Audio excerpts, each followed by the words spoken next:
I thought we'd do an update on the cheap knockoff Everdrive situation.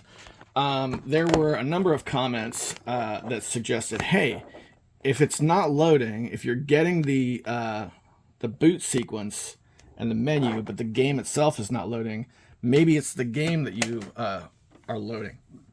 There's multiple formats of Sega Genesis ROMs, and this thing was loaded with exclusively .bin ROMs, which is the most common format as far as I know. .bin ROMs and SMS ROMs, because it's supposed to run, Sega Master System as well. Oops, sorry. So I decided to put that to the test. I took the micro SD card out, I put it in my computer, backed up everything that was on it, and I have a much smaller list here. It's only a couple of pages. Couple of bin games for Control, right? Good old Altered Beast. And then we have, see, this is a .gen game. And then we have a .sms, SGD. Yeah, here we go. Mutant League Football, J. So I think this is the Japanese version. .gen. Now, this will flash, but it does essentially the same thing as it had done before.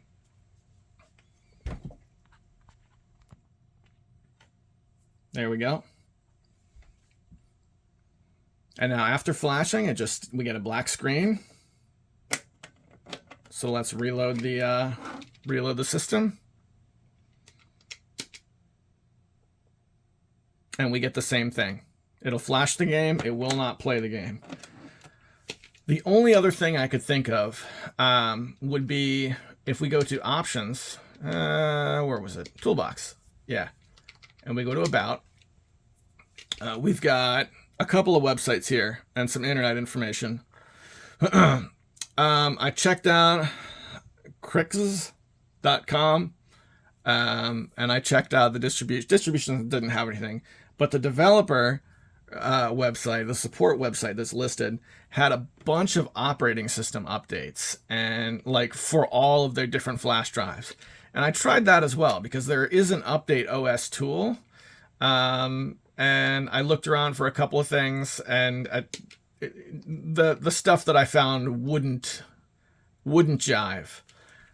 So I'm thinking that this is in fact a non-working piece of hardware. It's much more likely that whatever they did while they were putting it together, something went wrong, because things happen, and it just ended up with a low a low-cost seller, and they sold it anyway to some unsuspecting dude, and that's how I ended up with it.